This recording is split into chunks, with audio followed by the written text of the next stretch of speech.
Kabar baik, kalau Anda sedang mengalami krisis kehidupan, Tuhan ada di sini. Dan ini good news-nya. Saya percaya, bukan apa kata saya, tapi firman berkata bahwa ada upah untuk orang sabar. Sungguhan, tidak mungkin Anda berharap palsu sama Tuhan. Tuhan tidak pernah mengecewakan kita. Saya ajak kita percaya, sekalipun mungkin kejadiannya tidak seperti yang kita tidak sesuai dengan harapan atau ekspektasi kita sebagai manusia, tapi jikalau tidak terjadi persis seperti yang kita kira, ada sesuatu yang lebih kekal, lebih tinggi, lebih baik sifatnya. Tuhan kita nggak pernah salah. Dan mari kita sama-sama membuka firman hari ini yang saya akan baca dari Yakobus pasal 5, 7-11, 7-11.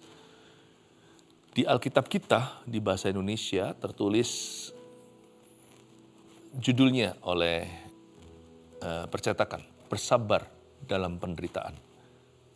Saya jadikan ini judul kita hari ini, bersabar di masa krisis. Saya baca ya, karena itu saudara-saudara bersabarlah sampai kepada kedatangan Tuhan. Sesungguhnya petani menantikan hasil yang berharga dari tanahnya, dan ia sabar sampai telah turun hujan musim gugur dan hujan musim semi. Kamu juga harus bersabar dan harus meneguhkan hatimu, karena kedatangan Tuhan sudah dekat.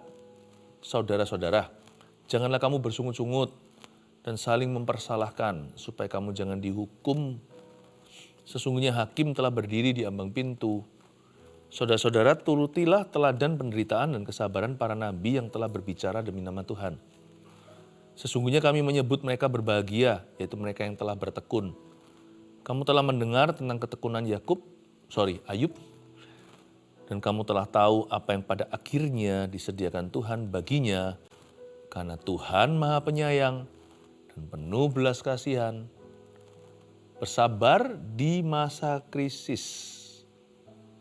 Kalau Anda bersama seseorang, katakan kepada orang itu, orang sabar pada akhirnya diberkati Tuhan. Katakan seperti itu. Kalau nggak ada orang siapa-siapa di sekeliling Anda, katakan pada diri sendiri. Ada berkat tersendiri bagi orang yang sabar. Ayat 7, karena itu saudara-saudara, bersabarlah sampai kepada kedatangan Tuhan. Stop. Bersabar sampai kedatangan Tuhan. Lama banget ya kan? Malah justru jadi nggak sabar. Tuhan sampai kapan ini? Ayat ini tricky kalau kita nggak ngerti. Atau mungkin tidak kita renungkan, makanya kita nggak menggumulkannya di dalam pikiran. Tapi kalau Anda pikirkan baik-baik, kalau saya suruh tunggu sampai kedatangan Tuhan, sabar dalam penderitaan, waduh, rasanya saya nggak bisa ya nunggu selama itu ya. Ya memang sih, kedatangan Tuhan kita nggak tahu kapan kan. Bisa hari ini, bisa nanti, bisa semenit lagi. Atau bisa tahun depan, atau bahkan sampai kita mati, Tuhan belum datang kembali.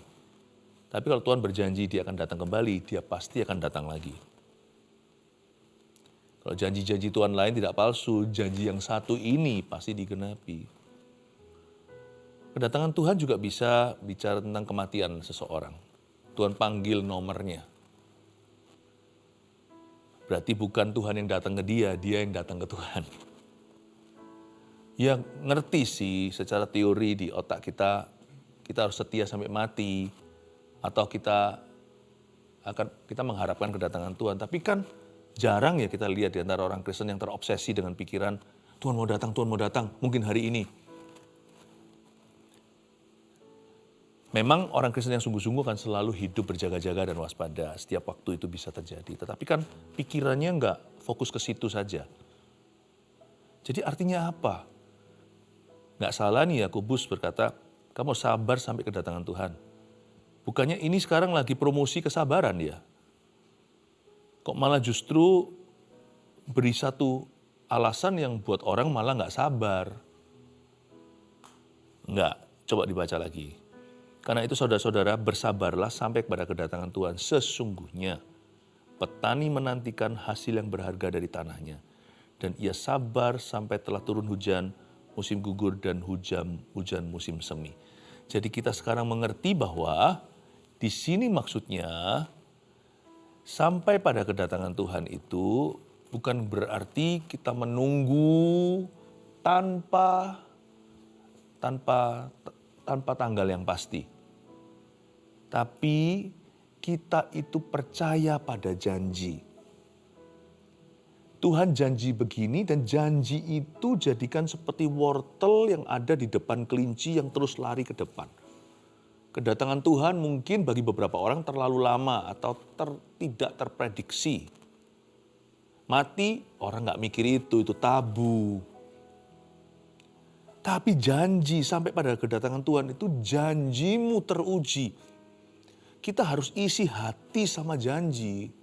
Dan janji itu seperti wortel di depan kelinci. Itu yang membuat kita wake up another day, bangun satu hari lagi. Dan pagi hari kita dikuatkan oleh janji itu. Dan kita percaya janji ini akan digenapi cepat lambat. Kalau lambat Tuhan kasih aku kekuatan baru. Tapi kalau terjadi hari ini, I better be ready. Saya harus mempersiapkan diri. Jangan sampai waktu janji itu digenapi, saya lagi ngamuk sama Tuhan, saya lagi meninggalkan Tuhan. Nah kan jadi masalah baru. Sampai pada kedatangan Tuhan itu bicara tentang sesuatu yang closer. Sesuatu yang lebih dekat. Yaitu janji Kristus yang diucapkannya di hati kita. Kita harus cari janji itu. Itulah sebabnya ketika kita menanti seperti seorang petani menunggu hasil yang berharga dari tanahnya, kita nggak boleh pengangguran rohani. Kita increase, kita harus tingkatkan hubungan kita yang intim dengan Tuhan dan secara sengaja pula.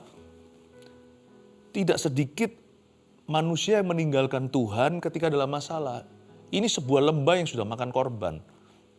Berapa banyak teman-teman Anda coba pikirkan yang akhirnya mundur dari Kristus gara-gara pergumulan hidupnya. Atau kecentok masalah di dalam persoalan, di musim problema. Berapa banyak orang yang dulunya pelayanan sekarang enggak. Dulu baca Alkitab, ngapain baca, percuma. Doa emangnya bisa mengubah apa? Jadi orang yang enggak beriman, hanya karena mujizat belum terjadi sesuai ekspektasi. Justru ketika kita itu menunggu janji Tuhan digenapi, seperti petani menantikan hasil yang berharga dari tanahnya, fokus pada Tuhan itu harus bertambah. Seolah-olah Tuhan akan datang hari ini. Pererat hubunganmu dengan Tuhan. Increase your fellowship with Jesus. Justru jangan lari, malahan harus ke gereja. Jangan mundur dari pelayanan, justru harus melayani Tuhan. Karena waktu melayani Tuhan kita punya sukacita. Dan sukacita itu kekuatan kita. Bukan hanya kekuatan untuk pelayanan loh ya. Kekuatan dalam kehidupan. Justru malah harus rajin berdoa. Bukan semakin tidak termotivasi untuk mencari wajah Tuhan. Doa-doa nggak terjadi apa-apa loh, gimana Pastor Philip? Mungkin sudah hampir terjadi, jangan sampai Anda kecewa bukan di tengah jalan. Udah di 3/4 jalan, udah hampir kena. Lalu habis itu Anda meninggalkan Tuhan. Gunung itu kelihatan jelas kalau dari jauh. Tapi waktu kita ada di kaki gunung itu nggak kelihatan. Jangan-jangan ketika Anda belum melihat pertolongan sudah akan datang. Udah dekat di depan mata. Banyak orang WO. WO itu apa ya? Banyak orang yang drop out too early. Banyak orang yang hampir kena. Lalu tiba-tiba absen. Dia tidak lagi ada di sana. Tidak memposisikan dirinya untuk diberkati. Dan akhirnya tidak menerima apa-apa. Makanya itu untuk seseorang diberkati dan akhirnya menerima berkat yang dijanjikan. Dia mesti sabar. Karena orang gak sabar itu akan kecele. Ujungnya gak jodoh sama Tuhan. Abraham dikasih janji, dia umur berapa? 70 sekian. Tapi waktu dia umur 100. Bayangin kalau dia umur 99 dia kecewa sama Tuhan. Percuma tuh penantiannya selama 20 sekian tahun. 24 tahun atau berapa. Tapi jangan sampai orang itu memulai dengan benar, mengakhiri dengan daging. Garis startnya kuat. Di garis finish, dia muntung. akhirnya dia tidak sampai ke tujuan. Jangan sampai kita bisa memulai, tidak bisa mengakhiri. Akhir sesuatu lebih berharga, lebih penting daripada permulaannya, seperti kata pengkhotbah. Sabar itu membuat orang bisa ke garis finish. Iman itu permulaan, tapi iman tanpa kesabaran, percaya, kita akan menjadi orang nyaris dan hampir terjadi. Tanpa kesabaran, iman pun tidak akan kesampaian. Tapi dengan kesabaran, iman kalau ditambah kesabaran, nyampe tuh orang, benar-benar nyampe. Sesungguhnya petani kita lihat ayat 7b, sesungguhnya petani menantikan hasil yang berharga dari tanahnya. Bayangkan petani ya, dia tanam. Waktu tanam dia sudah punya mindset. Petani itu adalah manusia proses. Sedangkan kita orang-orang Kristen, kita percaya kasih karunia anugerah, jadi kita juga percaya mujizat. So it's okay, kita justru punya advantage atau punya kelebihan. Tapi jangan sampai kelebihan kita justru jadi jebakan dan jadi kelemahan jiwa kita jika sesuatu belum terjadi. Petani waktu menanam, mana ada petani waktu tanam langsung dia berkata, mana buahnya, lalu dia kecewa, nggak ada. Dia tahu itu pasti ditanam di dalam, itu nggak hilang. Itu ditabur, bedanya dengan dikubur. Waktu ditanam dia tahu, petani itu nggak perlu iman, wong dia tahu itu bijinya di bawah kok, itu fakta. Di bawah tanah. Dan dia nggak langsung pulang ke rumah stres atau depresi. Aku hari ini sia-sia menaburkan benih. Dia tahu itu benihnya nggak hilang. Dan dia pasti akan membuahkan hasil pada waktunya. Petani percaya pada biji, kita percaya pada Tuhan. Ada prosesnya. Dan waktu dia tanamkan, dia menantikan hasil yang berharga dari tanahnya. Beberapa tanaman yang super cepat, bisa berapa minggu, beberapa lagi perlu bulan. Lalu dia dengan sabar, ayat 7b tadi, dia menunggu sampai telah turun hujan musim gugur dan hujan musim semi. Hujan musim gugur di bulan Oktober-November itu di dalam pertanian Israel, itu di iklim di Tanah Perjanjian, itu kurang lebih, fungsinya adalah sebagai hujan awal menggemburkan tanah. Itu masih belum kelihatan hasil. Nanti bulan musim semi, yaitu kurang lebih bulan Maret, April, akan hujan sekali lagi. Musim hujan itu kali ini adalah hujan akhir, ya, sebelum itu berbuah semuanya untuk mempercepat sebagai booster pertumbuhan tanaman itu, sehingga nanti di bulan tengah-tengah tahun, ya kira-kira bulan Juni begitu, ya seperti sekarang begini, itu musim penuaian atau musim panen. Nggak boleh hujan saat musim panen, itu bisa rusak tuaiannya. Jadi berapa bulan sebelum panen raya, hujan deras dulu. Petani itu tahu siklus iklim. Dan dia tahu bahwa dia tidak bisa berbuat apa-apa. Dia harus semi pasif karena itu di luar kuasanya. Itu di tangan yang maha kuasa. Jadi setelah dia tanam, dia tidak punya pilihan lain kecuali harus menunggu dan bersandar serta berserah dan memohon kepada yang maha kuasa, yakni Tuhan. Aku tunggu apa yang sudah kutanam ini setelah panen tadi, mungkin kira-kira di bulan Agustus, September saya mulai tanam benihnya. Tuhan, aku bergantung Engkau untuk Oktober, November ini turun hujan supaya tanah itu gembur dan subur, Tuhan. Atau bisa jadi dia nunggu dulu hujan awal itu di musim gugur, baru dia tanam, tergantung jenis tanaman. Setelah dia tanam, dia nunggu nanti deket-deket musim semi, setelah winter berlalu atau musim dingin. Ya, dia berdoa, Tuhan, aku harap Tuhan ini akan jadi booster. Gak bisa panennya hanya setahun sekali. Di bulan-bulan Maret, April ini kau harus turunkan hujan bagi kami para petani untuk rakyat Tuhan. Supaya nanti tanaman kami itu semuanya gemuk-gemuk. Buahnya itu lebat-lebat. Dia nggak bisa apa-apa loh. Anda merasa stuck nggak dalam hidup ini? Nggak bisa berbuat apa-apa. Maju kena, mundur kena, kiri kanan kena. Kayaknya mau lari, nggak ada kaki. Mau jalan, nggak ada jalan. Anda rasa seperti terjebak. Tergantung. Petani nggak merasa terjebak. Dia sudah tidak ada drama. Dia tahu itu dari tahun ke tahun, dia ngerti bahwa ini adalah siklus yang terjadi. Dan dia belajar berserah pada Tuhan. Makanya para petani yang takut akan Tuhan, mereka berdoa saat mereka bercocok tanam. Dan orang petani-petani yang tidak takut akan Tuhan, mereka punya superstisi-superstisi menyembah. Kenapa Baal di bangsa Israel dulu itu sangat laris? Karena Baal itu menjanjikan kesuburan. Ya, makanya Tuhan itu hancurkan Baal kan. Tuhan turunkan hujan kan pada saat Elia kan. Itu untuk mempermalukan Baal. Katanya Baal, mereka toreh-toreh semuanya, gores-gores tubuhnya. Nggak, kering ya kering. Tuhan kirim Elia, dia berdoa hujan turun. Dia berdoa hujan tahan. Tunjukkan bahwa Baal tidak punya kuasa, tapi nama Tuhan.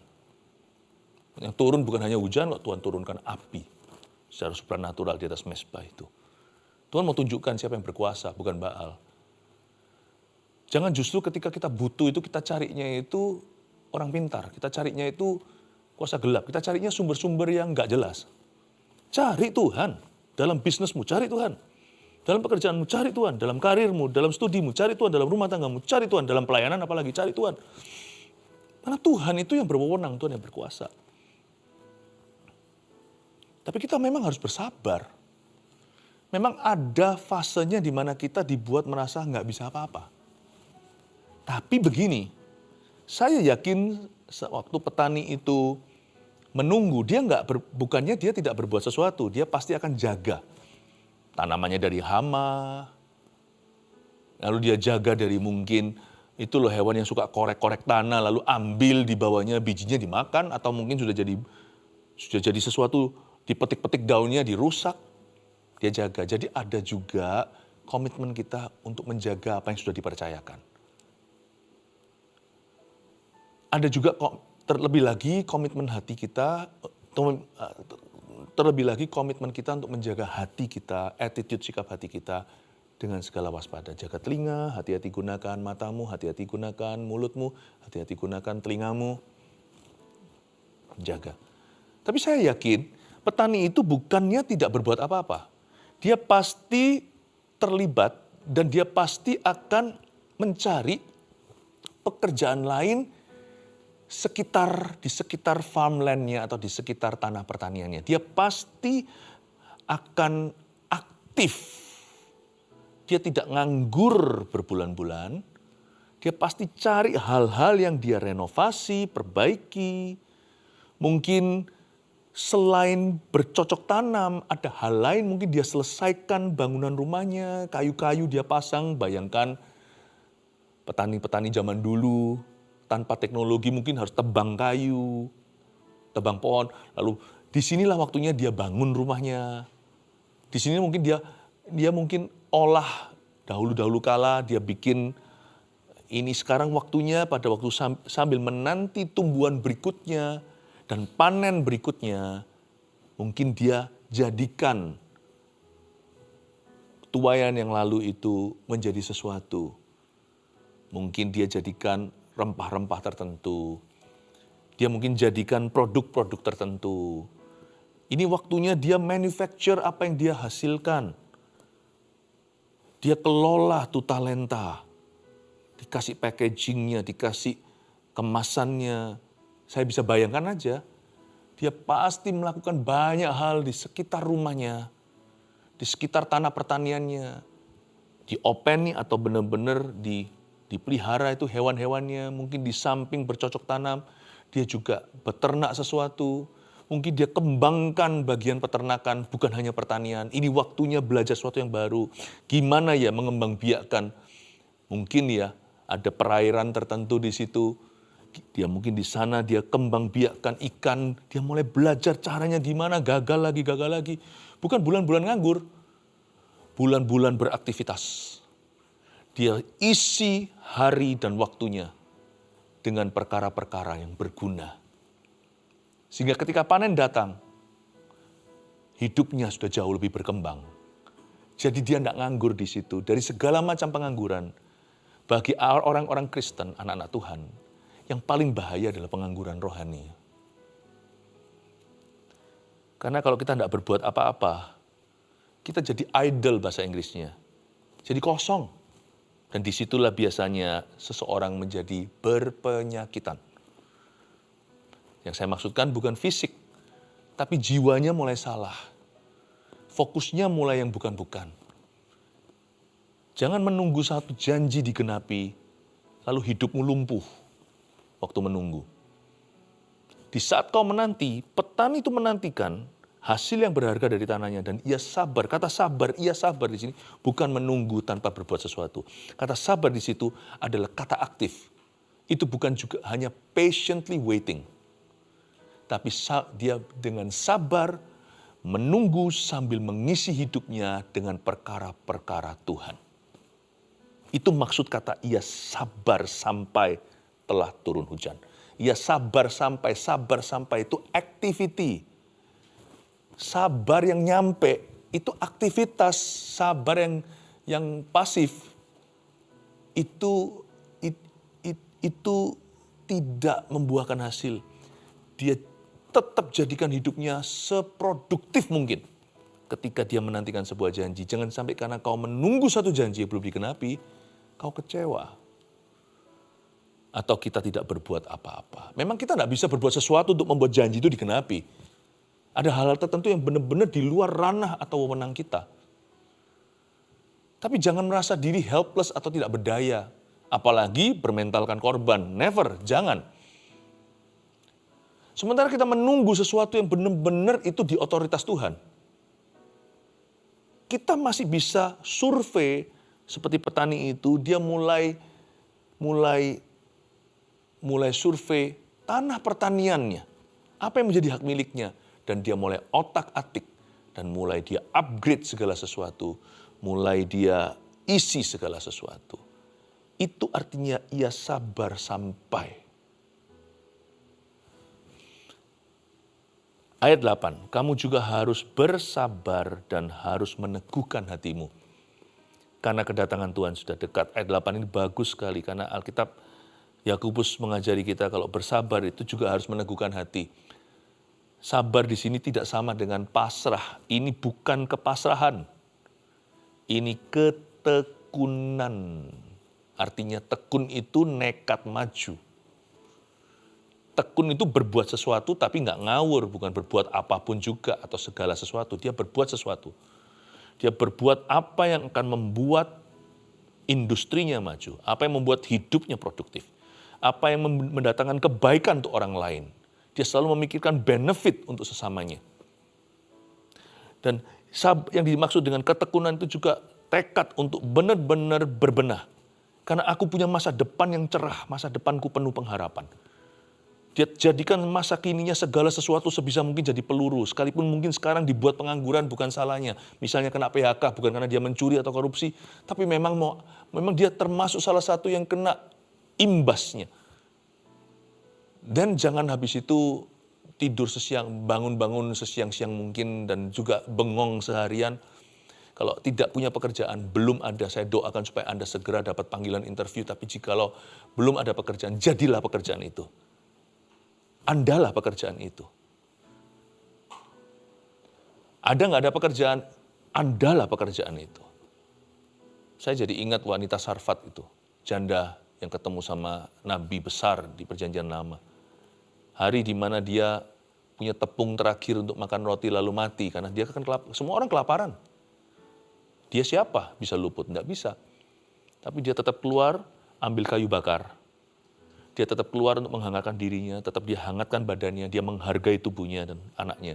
Dia masakkan sekalipun terakhir setelah ini aku tidak tahu nih, setelah ini hanya Tuhan yang tahu. Tapi ini yang ku tahu, aku kerjakan bagianku. Tapi yang ku tahu juga, Tuhan akan kerjakan bagiannya. Yang ku yakin dia sediakan seturut kasihnya. Saya tidak hanya bicara soal ekonomi. Saya juga bicara tentang kesehatan misalnya. Aku doa belum sembuh. Then what you gonna do? Kalau misalnya kita sudah diberikan vonis hidup tinggal berapa bulan atau berapa tahun. Tuhan kan pernah berkata begitu sama Hizkia. Melalui Yesaya diberitahu, tolong ya suruh atur-atur urusan rumah tangganya sebab dia akan kupanggil pulang ke rumah Bapa. Raja ini diberitahu bahwa dia akan mati. Ada ceritanya dia nangis kan, menangis menghadap tembok, lalu ditambah 15 tahun sama Tuhan. Tapi Tuhan itu paling tidak, itu lupakan dulu yang terakhir, bagian depannya itu loh. Hizkia itu akan meninggal, diberitahu sama Tuhan. Segera selesaikan urusan rumah tanggamu, beres-beres tuh. Misalnya kalau divonis, kita percaya mujizat masih terjadi, let's pray for you. Berdoa untuk Anda. Tapi kita punya tugas loh. Sudah siapkah orang-orang yang kita tinggalkan? Apa yang perlu kita beres-beres di rumah? Tidak perlu kita itu menganggur. Apapun kondisi situasi yang kita hadapi dalam setiap keadaan, kita itu selalu punya job dari Tuhan. Be that job. Jangan nunggu ada sebuah job. Jadilah job itu. Ya. Teguhkan hatimu. Lalu habis itu ayat 9 katakan, saudara-saudara, janganlah kamu bersungut-sungut dan saling mempersalahkan supaya kamu jangan dihukum. Sesungguhnya hakim itu telah berdiri di ambang pintu. Nah, ini salahnya. Kalau orang sudah frustrasi dengan keadaan, biasanya dia berubah. Tadinya dia ceria, sekarang jadi cemberut alias bersungut-sungut. Mulai komplain melulu. Wah, aktivitasnya mulai negatif. Sedangkan orang yang sabar menanti-nantikan janji Tuhan atau menantikan hasil berharga dari tanahnya seperti para petani itu, dia akan isi dengan perkara berguna. Sungut-sungut tidak berguna. Dia bukan hanya menjatuhkan dirimu, tapi menjatuhkan orang lain juga yang mendengarnya. Dan lalu nggak hanya itu, lalu mulai saling mempersalahkan supaya kamu saling mempersalahkan. Mulai jangan sampai gini ya, jangan sampai ketika kita dalam masalah, kita justru jadi berdosa. Jangan berdosa dalam masalahmu, tapi berdoa. Berdoalah dalam masalahmu, bukan berdosa. Do not sin in your problem. The problem itself is not sin, it's not a sin. Masalah itu sendiri bukan dosa, tapi jangan berdosa ketika dalam masalah. Jangan menjadi seorang hater, jadi seorang pembenci. Justru jadi mempersalahkan orang lain, mempersalahkan siapa. Sesungguhnya hakim telah berdiri di ambang pintu. Nanti kalau misalnya ternyata Tuhan menolongmu esok hari, Anda punya masalah baru kalau bersungut-sungut dan saling mempersalahkan. Masalahnya adalah dosa, nah itu parah itu. Berarti keluar dari mulut buaya, masuk ke mulut singa. Jangan. Menanti itu memang sangat menderita, saya ngerti. Apalagi kalau kita tidak bisa berbuat apa-apa atau tidak bisa berbuat banyak.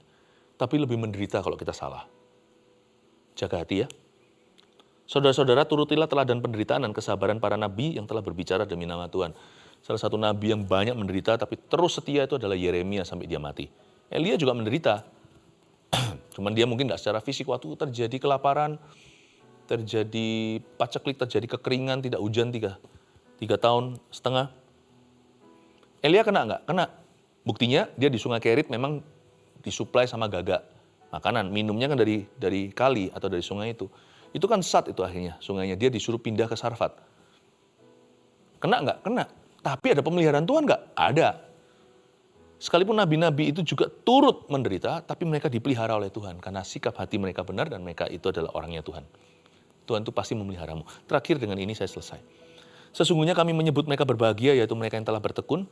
Kamu telah mendengar tentang ketekunan Ayub, dan kamu telah tahu apa yang pada akhirnya disediakan Tuhan baginya. Saya tadi ucapkan di awal-awal, di pembukaan, saya beritahu kalau ada berkat untuk orang sabar. Itu sungguhan ada. Ini good news-nya, ada open heavens. Saya nggak tahu gimana ya, saya hanya menyampaikan. Anda akan alami, ada surga terbuka. Ada perkecualian dan peluputan. Saya percaya hari ini saya disuruh sampaikan ini, pasti ada berkat tersendiri untuk orang yang sabar. Seperti Anda. Pada akhirnya, Ayub itu singkat cerita, segala sesuatu yang hilang dari hidupnya dikembalikan, diganti sama Tuhan. So such God exists. Tuhan seperti ini itu hidup. Dan dikatakan di sini, kalau istilahnya gini, kalau dirimu tidak percaya, maka percayalah karakternya. Gini, kalau sampai kita itu goyang sama janji, lihat karakter Tuhan, kita pasti akan tidak tergoyangkan. Kalau janji membuat kita jadi, apa iya. Kalau sekali lihat orangnya, yaitu Tuhan ini, karakternya, kita jadi berkata, aku percaya. Karena Tuhanku penyayang dan penuh belas kasihan. Lihat Tuhannya. Kalau Anda gagal percaya janjinya, itu lihat Tuhannya. Masa Tuhan gitu sih? Masa Tuhan ingkar? Masa Tuhan khianati kita? Enggak kan? Kalau Anda lihat Tuhannya, Anda jadi mantap kan? Kita jadi yakin kan? Karena Tuhan itu maha penyayang, bukan hanya penyayang. Dia itu maha penyayang. Cintanya itu benar-benar maksimum sama kita, yang kita tidak bisa pahami dalam tinggi lebarnya, luasnya itu cinta Tuhan itu melampaui yang kita percayai. Dan dia penuh belas kasihan. Kalau orang baik aja nggak tegaan apalagi Tuhan. Tuhan tuh nggak pernah menahan berkatmu. Tapi kalau sekarang seolah tertahan, saya juga nggak tahu kenapa semua akan indah pada waktunya. Tapi saya tahu bukan Tuhan yang menahannya. Dan Tuhan mau bekerja sama untuk mendatangkan kebaikan dalam kehidupan Anda. Jadi kalau sedang dalam masa krisis itu seperti pisau sayat. Kalau kita lihat karakter siapa yang pegang pisau, saya nggak kalap. Misal, kalau saya berada di sebuah lorong, ada satu orang menodong. Kelihatan lagi pakai masker, pakai apa segalanya, dan itu orang sudah berniat jahat, dia todongan pisau. Saya pasti takut dan saya berhak untuk membela diri saya, at least paling tidak saya lari. Pisau di tangan orang jahat menakutkan. Tapi pisau di tangan seorang surgeon, bukan robber tapi seorang dokter. Saya tahu saya sakit misalnya, dan saya perlu operasi. Surgeon itu adalah dokter yang mengoperasi. Spesialis operasi. Waktu dia pegang pisaunya, waktu pisau dari sana ya, saya takut pisaunya, tapi saya tahu saya di tangan yang aman, karena dokter ini akan mengoperasi pakai pisau yang sama. Di tangan seorang robber atau seorang perampok itu bisa melukai saya, di tangan dokter juga akan melukai saya, tapi ini melukai saya untuk sembuh, yang sini melukai saya untuk membunuh. Kalau yang sini saya lari, tapi kalau di ruang operasi saya tahu saya keluar dari sini, saya aman, saya akan tenang. Pisau yang sama, di tangan yang berbeda, menimbulkan perasaan yang berbeda di hati saya. Penderitaan, masa krisis, di tangan setan, itu beda jikalau masa krisis itu di tangan Tuhan. Pisau ini juga akan melukai saya, ini juga melukai saya. Mungkin ini lebih besar lagi, orang kalau dioperasi, apalagi kalau dioperasi lebar-lebar, tapi lukanya itu perlu. Dan saya tahu di tangannya Maha Penyayang, di tangannya yang penuh belas kasihan, di tangannya yang mahir mengoperasi. Aku aman, ujungnya aku sembuh, ujungnya aku baik, di tangannya aku hidup. Jangan takut masa krisis kalau kau di tangan Tuhan. Krisis dan pisau sayat itu tidak akan membunuhmu. Dia akan menjadikanmu bukan hanya lebih baik, pada akhirnya dia akan membuatmu lebih dari pemenang. 3 poin sini tulis, dengan ini saya selesai. Bersabar di masa krisis, nomor 1. Tingkatkan persekutuan intim dengan Tuhan, justru di masa krisis. Ya, 2. Lakukan hal-hal yang berguna dalam penantian. Ingat itu ya, bersungut-sungut jangan saling mempersalahkan apalagi. 3. Percaya Tuhan akan memberikan upah kesabaran kita. Itu kan dikatakan tadi, lihat Ayub, kamu kan tahu pada akhirnya apa yang disediakan Tuhan. Ini kan berarti janji Tuhan, bahwa Tuhan punya berkat untuk orang yang sabar. Pada akhirnya saya yakin cerita kita akan sama, karena Tuhannya sama. Kita menjadi lebih dari pemenang. Jesus loves you.